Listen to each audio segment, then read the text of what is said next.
Whoever you love, we welcome you. Whoever you are, we welcome you. Wherever you come from, we welcome you. Whoever you love, we welcome you.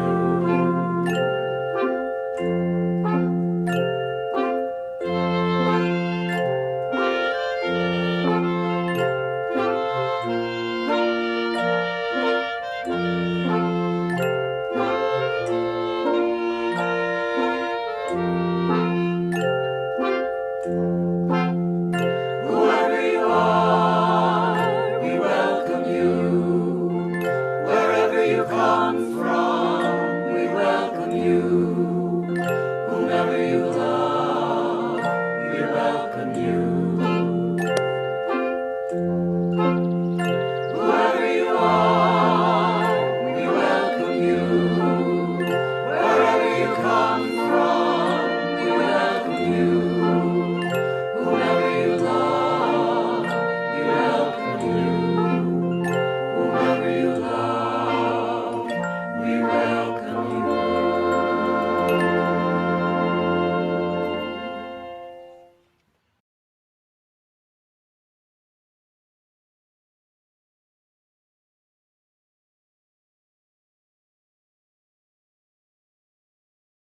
I'm the Reverend Dave Clements, and I'm indeed grateful and happy to be here with you today. And I welcome you who are gathered here in this sanctuary in person, and ask you to greet each other. And I also welcome you who are tuning in by way of Zoom, and ask you to also greet each other. But welcome. It's wonderful to be gathered together today, however we are gathering.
Oh, darn, I dropped my faith again. Thank goodness it didn't break, though at times it's been known to bend.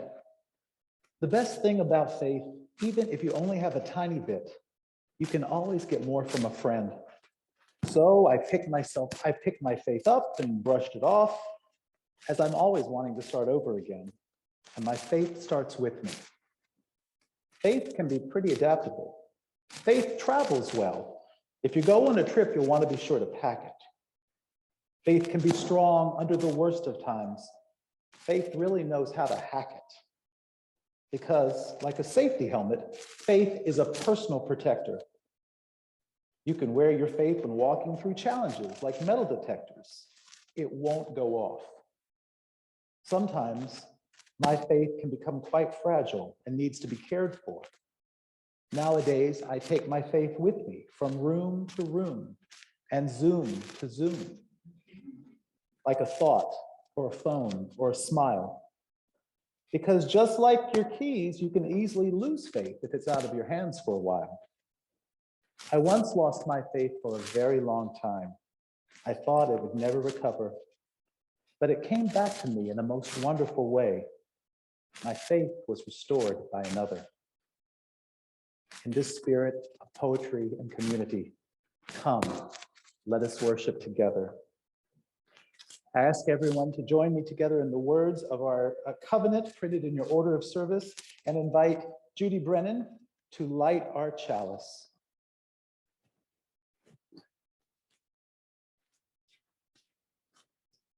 Love is the spirit of this church, and service its law. This is our great covenant, to come together in peace, to seek the truth in love, and to help one another. Each week, as we gather together, we take time to focus inward and care and connect with the earth and with ourselves by engaging in the spiritual practice of silence. I now ask everyone to take that moment to focus inward and reflect as your practice allows.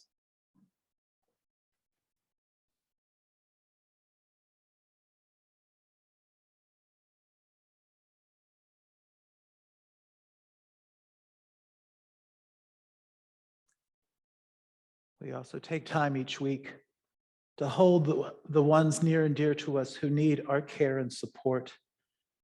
And so I ask those members in the congregation, if anyone has concerns for members of the community, to bring cards forward, and also to share those concerns with their members in the chat, as we will share those and hold members in our care. From Angie this week, we have a concern and a sorrow that her friend Tiffany Zeller died last week of cancer, and her family were members of this church. We hold the Zeller family in our care. Kathy Kearns shares concerns that her relative Bob is not recovering well from an open heart surgery. So we think of Bob and send him our care and support. Randy Bish shares that his granddaughter Olivia has been diagnosed, 11 years old, has been diagnosed with COVID. Thinking of Olivia. Claudia Miller shares that she's remembering her gardener friend, Joanne Corbett, who died recently.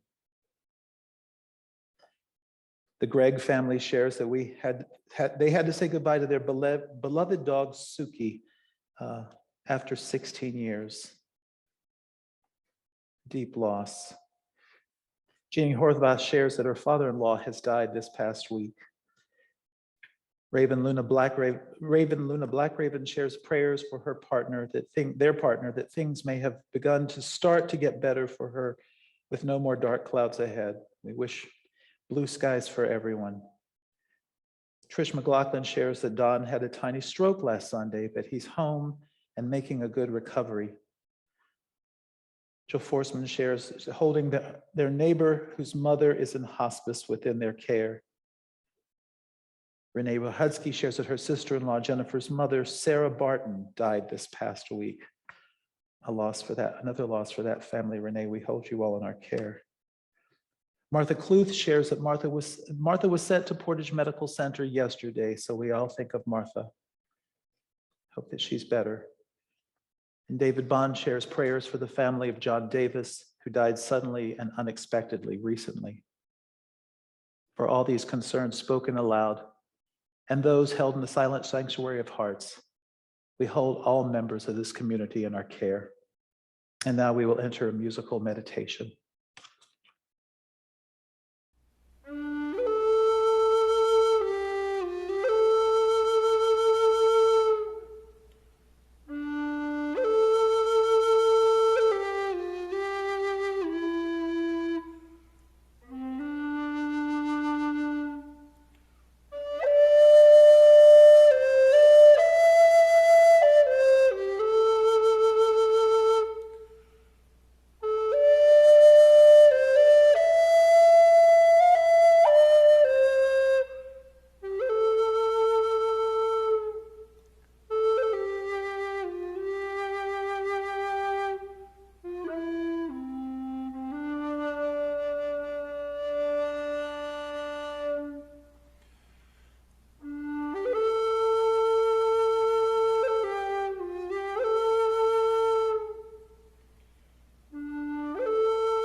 When roads divide, one can lead to sorrow, but the other can lead to joy.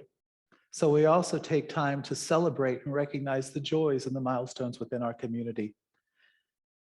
Jennifer Gregg shares that the Gregg family has resumed our pliable plastic Trex recycling program, and we have already collected 75 pounds of plastic. So help is needed.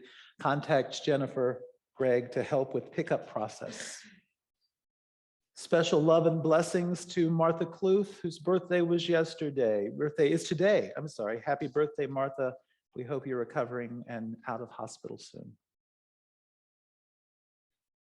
Jill Forsman shares she's grateful to the Kent Stage for bringing live music back to our community. And Verweeby shares she's happy to attend the prom at Playhouse Square yesterday, 2 years too late, and enjoy dinner with friends after the show. I'm also grateful that live performances returned to Kent State, and we've had our first musical closes this afternoon. Mike Darnell shares that he had the joy of seeing his son waltzing with his daughter. Trudy Deal shares we've celebrated Justin's 11th birthday yesterday. The Packer Mann family shares that Uncle Kurt and Aunt Nicole came to town, found ways to visit through one of them. One of them is unvaccinated, yay. From the Rome family, my best friend Ada had a sleepover with me, and she's here making waffles with me right now, and she's coming to the youth group today. Yes, that sounds great. Alyssa Rockstar shares joy that I asked for my parents' forgiveness. May we all find the joy of forgiveness and the blessing that gives. Vivian Sandlin shares that our cat Callie survived accidentally going through the wash cycle in our machine. Thanks to our vet for saving her. Wish her a very healthy and clean cat. And for all these joys and the many to come, as we enter a time of joy in our season, the calendar, we give thanks and we come together as a community. Humpty Dumpty sat on a wall. Humpty Dumpty had a great fall.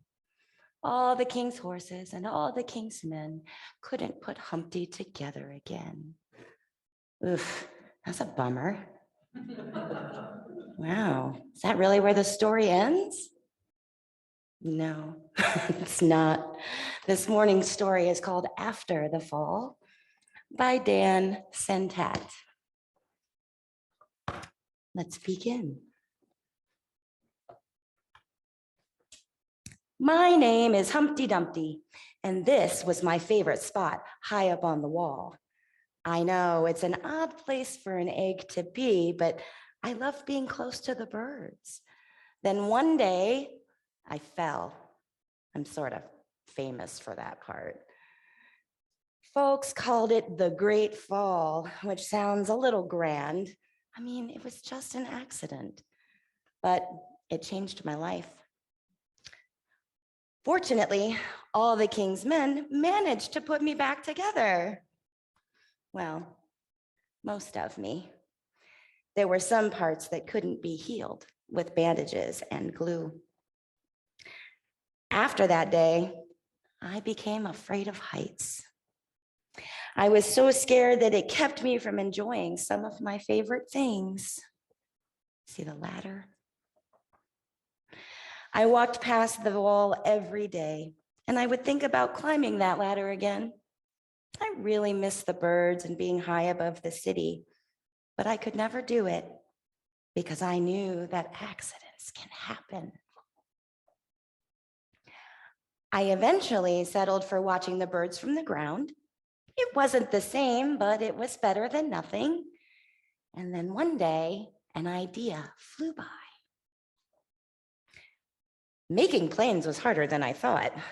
It was easy to get cuts and scratches, but day after day, I kept trying and trying until I got it just right.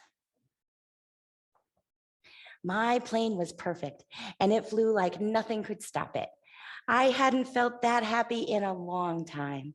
It wasn't the same being up in the sky with the birds, but it was close enough. Unfortunately, accidents happen. They always do.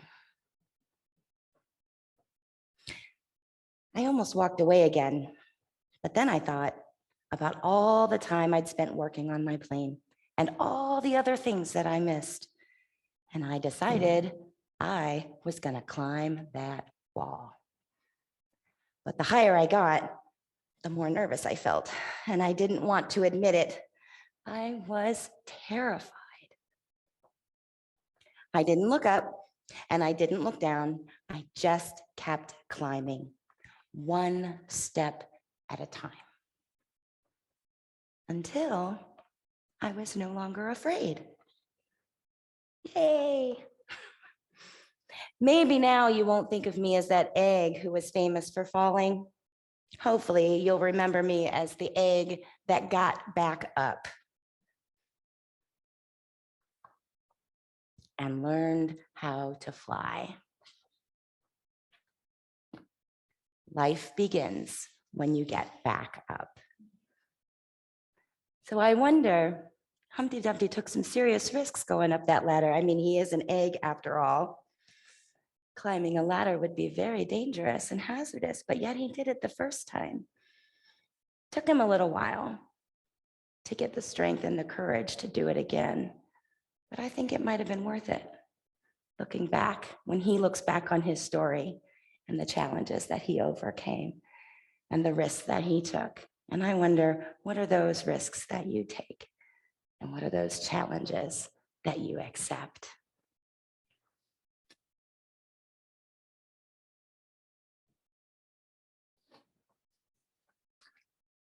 Our focus today is on one of Robert Frost's most famous poems, and the opening stanza can be found in your order of service. The Road Not Taken plays a unique role in American culture. Its signature phrases have become so much a part of everything from coffee mugs to refrigerator magnets to graduation speeches that it's almost possible to forget that this poem is actually a poem. The Road Not Taken has been used in commercials and advertisements for Ford, Mentos, Nicorette, even during Super Bowl 34. Its lines have been borrowed by musical performers, and it's provided copyright material for television series and even a video game. The popularity of The Road Not Taken appears to exceed even that of every other major 20th century American poet. The former poet laureate Robert Pinsky asked Americans to submit their favorite poem. The clear favorite among more than 18,000 entries was The Road Not Taken. In all of American history, the only writers who can match Frost's popularity are Mark Twain and Edgar Allan Poe, and the only poet in the English language canon who commands more attention is Shakespeare. These results are even more impressive when you consider that The Road Not Taken is routinely misidentified as the road less traveled or the road divided, as we did today. We've broken our vows 1,000 times. You see, almost everyone gets it wrong. And this is the most remarkable thing about The Road Not Taken, not its immense popularity, but the fact that it is popular for what seems to be the wrong reasons. Most readers consider The Road Not Taken to be an ode to triumphant self-assertion. I took the one less traveled by. But the literal meaning of the poem's own lines seem to be completely at odds with this interpretation. The poem's speaker tells us that he shall be telling at some point in the future of how he took the road less traveled by. Yet he's already admitted that the two paths equally lay in leaves. So the road he will later call less traveled is actually the road equally traveled. The two paths are interchangeable. According to this reading then, the speaker will be claiming ages and ages hence that his decision made all the difference. Only because this is the kind of claim we make when we want to comfort or blame ourselves by assuming that our current position is the product of our own choices. The poem isn't a salute to can-do individualism.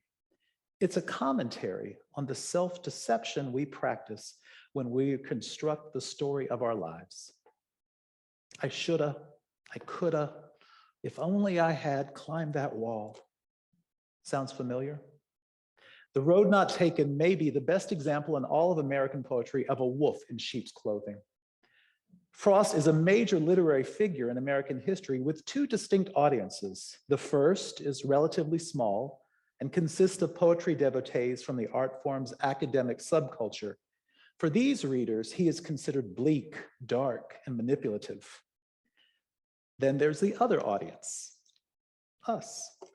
The great mass of readers who can conjure a few lines of The Road Not Taken or Stopping by Woods on a Snowy Evening, and who think of Frost as quintessentially American in the way that amber waves of grain are quintessentially American.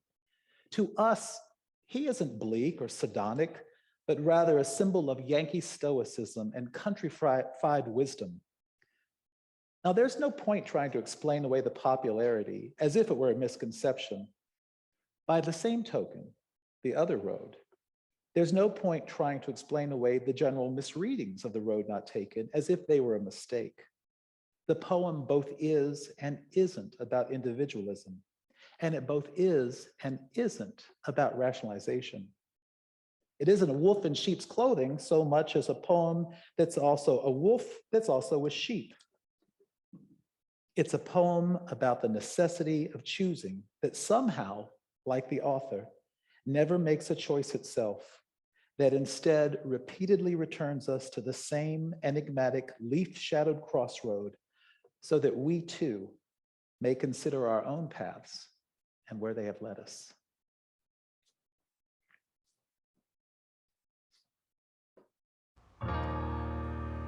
For everyone born, a place at the table.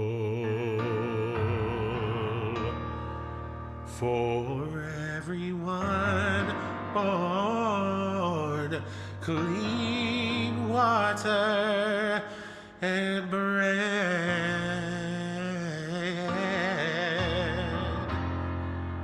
A shelter, a space, a safe place for growing. For everyone born, a star overhead.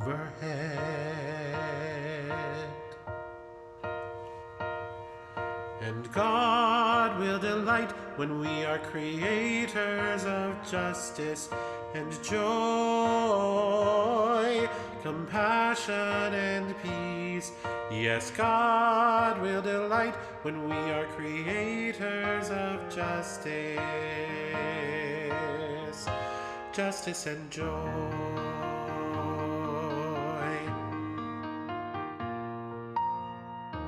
Genders diverse, a place at the table, revising the role, deciding the share,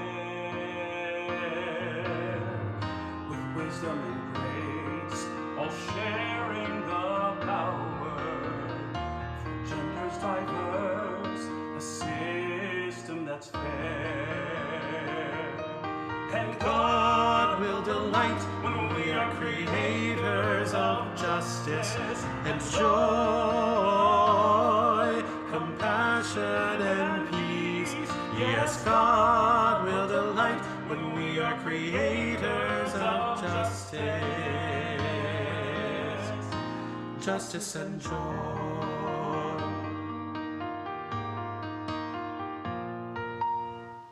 For young and for old, a place at the table, a voice to be heard, a part of the song.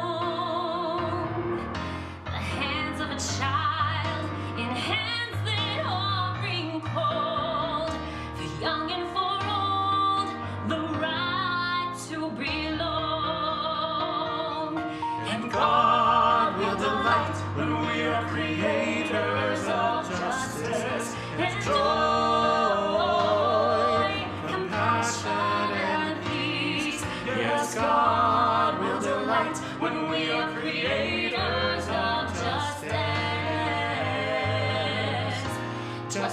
and joy.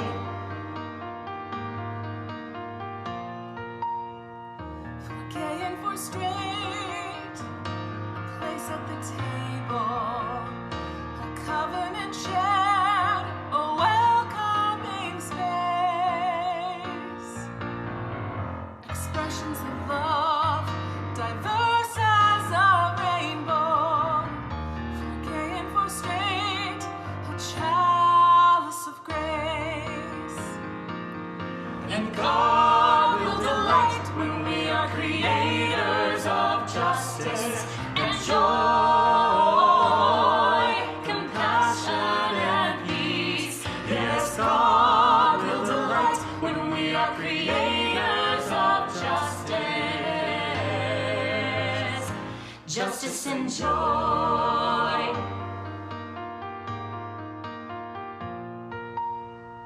For everyone born, a place at the table. To live without fear and simply to be. to work, to speak out, to witness and worship. For everyone born, the right to be free. And God will delight when we are creators of justice and joy, compassion and peace. Yes, God will delight when we are creators of justice, Justice and joy.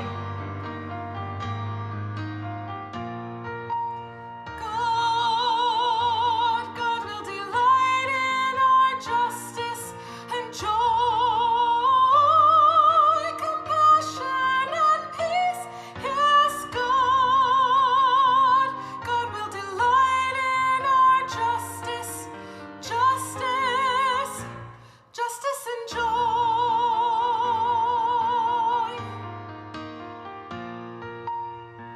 And God will delight, oh God will delight, yes.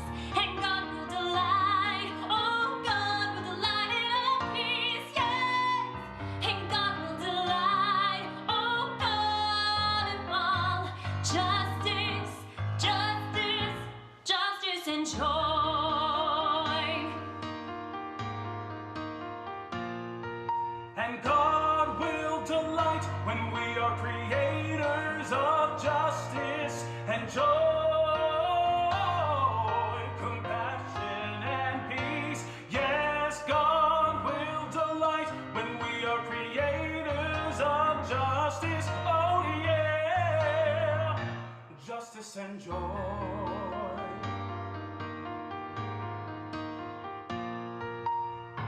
And God will delight in our justice. And God will delight in our joy, in our peace, yes. And God will delight in our justice and joy.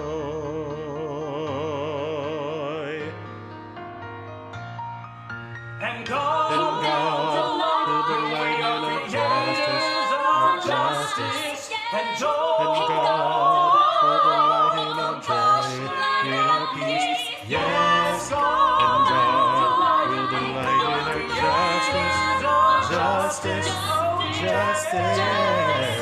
justice and joy.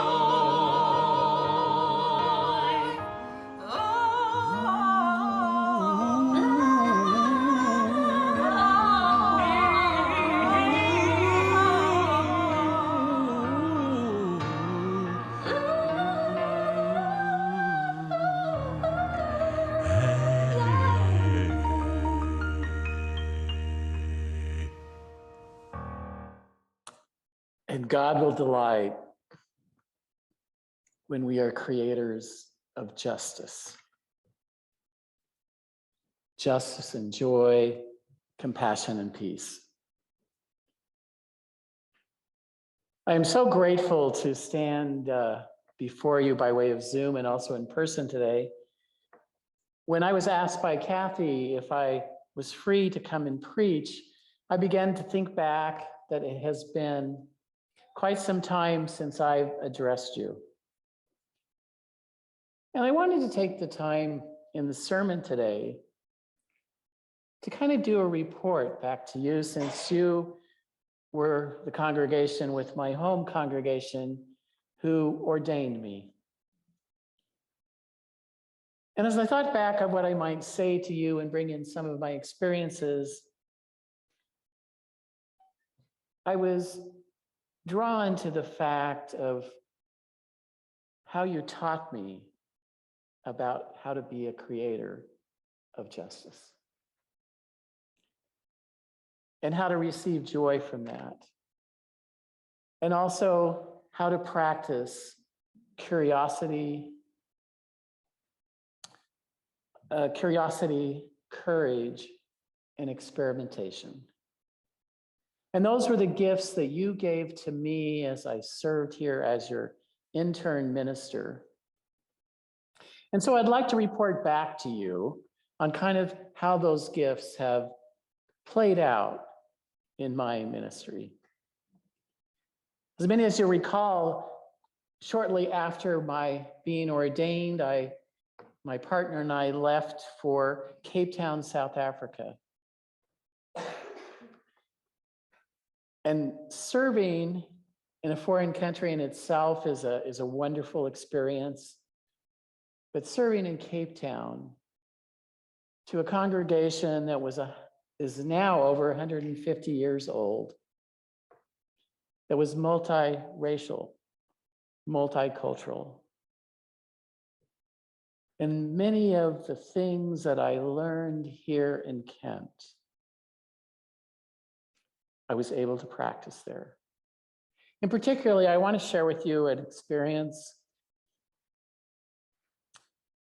that is very close to my heart. I had been there probably about 3 months, and you know, I'm in the Southern Hemisphere there, so our summer is your winter. And so it was February, and for the first time in several years, we were actually going to have a gay pride celebration. And I had worked hard with the other ministers in the area to make sure that as ministers, we were united and we had a presence at the celebration, and particularly at the parade. And so the day came and a lot of planning was happening, and it was decided that we would actually lead off the parade, walking arm in arm, showing how committed we are as faith people to the LGBTQ+. And so things were going great, and the people were assembling, and we were telling them where their place was in line, and we were getting closer and closer to the time in which we were going to actually begin this celebration and begin the parade. And about 20 minutes before it was all to start, there rose a commotion at the front of the parade route. And there had been a lot of talking leading up to this, that the lesbians and transgender in the community of Kalucha, which is actually one of the townships, which is about 45 kilometers outside of Cape Town, were not happy with how they were being not included. And there had been recently, leading up to that, several murders that had happened in that particular community of transgender youth and transgender adults. And they didn't feel that we could actually have a celebration if we didn't at least acknowledge and recognize that not everyone was being included, not everyone had a place at the table. And so they were threatening, and they had quite a large gathering with them, that they were going to stop the parade. And as we listened to them, myself and the UCC minister, put our heads together. And we approached them with a plan. We said, if we can have a 10 minutes of silence on this gathering up and down the parade route, which actually went down one block and over to another one and another one, as a moment of silence for those who've lost their life because of coming out as transgender, will you allow the festivities to go on? And at first, oh, well, we don't think that's going to work. And as we began to talk more with them and feel more sure of ourselves that this was a way in which we could approach this, they finally agreed. So now we had the task to actually pull this off. And as we walked down the parade route and went to each group and said, we are asking you to be silent for 10 minutes as a tribute and to honor those who have lost their lives as transgender. And as I worked further and down the route and began to tell every place I went, they immediately silenced. And I was rounding the corner and I started hearing some music coming from one of the other short blocks. So I quickly went over there to investigate, and there was a bus coming in, and I stopped the bus and got on it. I was told that it was coming from Calaluce. And I got on and I said, I'm going to ask you to turn your music off because we're having 10 minutes of silence for those who lost their lives, who are transgender, and those who have come out and have faced many difficulties. And at the back of the bus, a young woman raised her hand and she said, I am one of those people. I thank you for recognizing that we are important, that we have a place. And so, miraculously, the 10 minutes happened. And for 10 minutes, the parade route was silent. And after that, they agreed and felt somewhat connected and somewhat a part of us. And the parade went on. And I thought about that as I come home and reflected upon that experience and the fact that the courage to act that I had to learn in my life, but also I think a lot of things is from what you gave me as a congregation.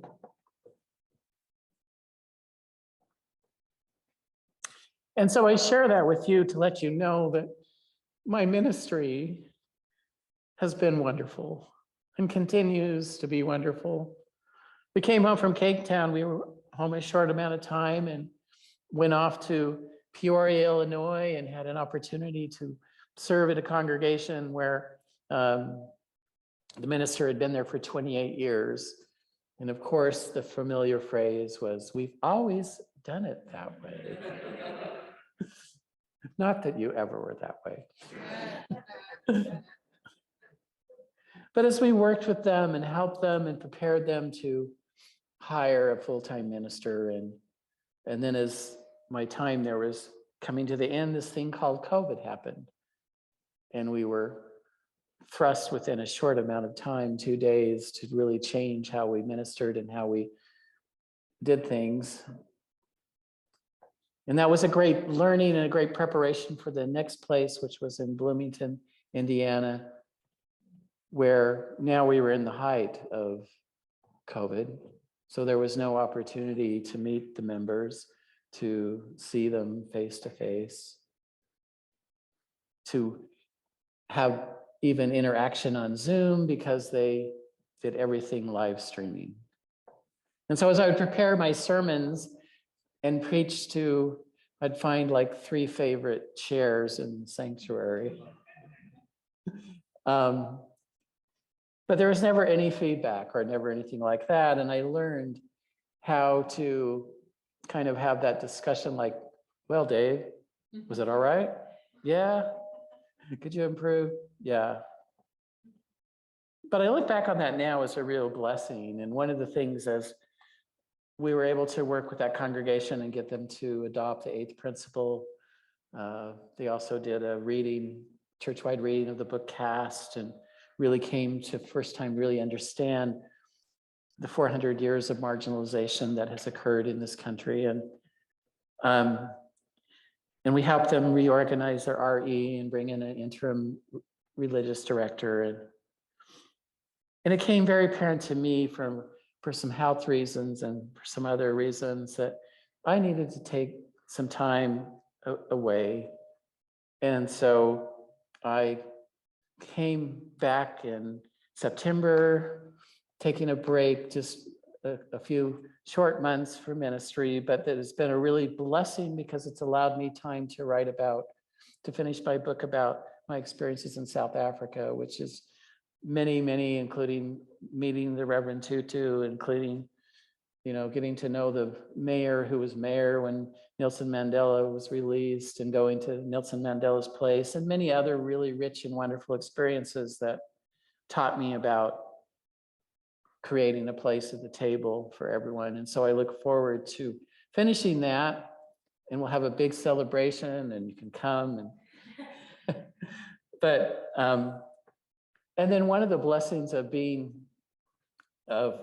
not being able to really see anybody or go anyone, I was able to work on my art of creating masks. And so I just had my first art opening at my partner's foundation a week ago, last Friday.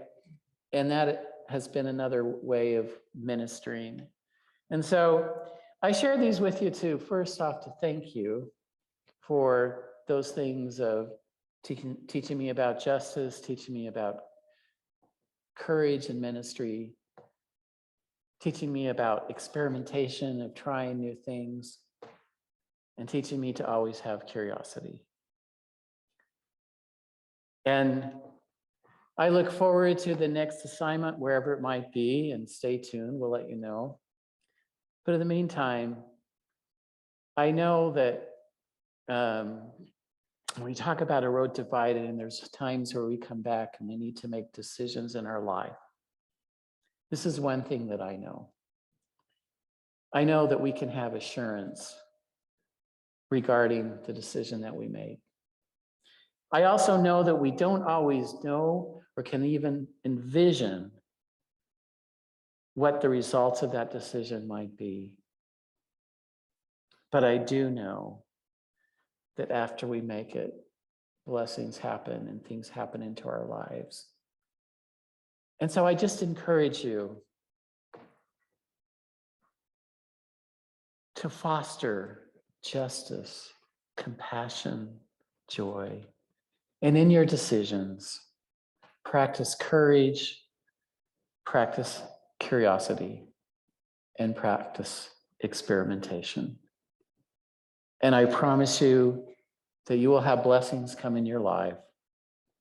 The decisions that you make and the choices you make, you will know that they are correct and they are right for you. And you will be blessed. Thank you, and may it be so.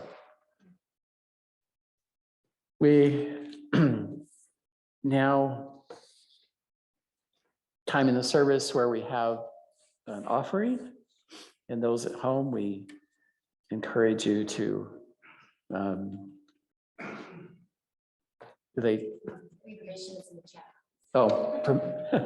it's in the chat for you. And those here, we ask you to give generously, and now the offering will be taken and greatly received. I have a million nightingales on the branches of my heart. I have a million nightingales on the branches of my heart, singing freedom, freedom, freedom, singing freedom, freedom, freedom. have a million nightingales on the branches of my heart.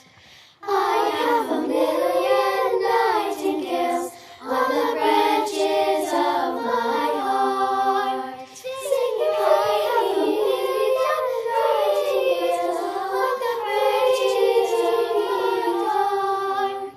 Singing, freedom, freedom, freedom.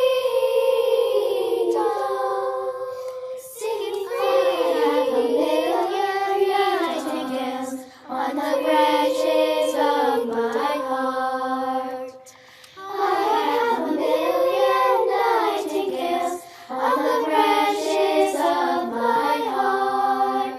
Singing, freedom, nightingales on the branches of my heart.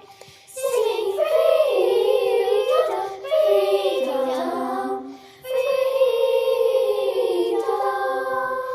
Singing, freedom, freedom, freedom.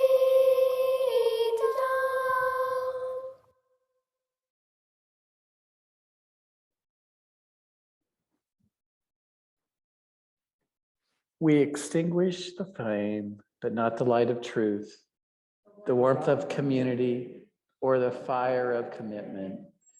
May we carry these in our hearts and minds until we are together again. Blessed is the path on which you travel. Blessed is the body that carries you upon it. Blessed is your heart that has heard the call. Blessed is your mind that discerns the way. Blessed is the gift you'll receive by going. Truly, blessed is the gift that you will become on the journey. May you go forth in peace. Amen.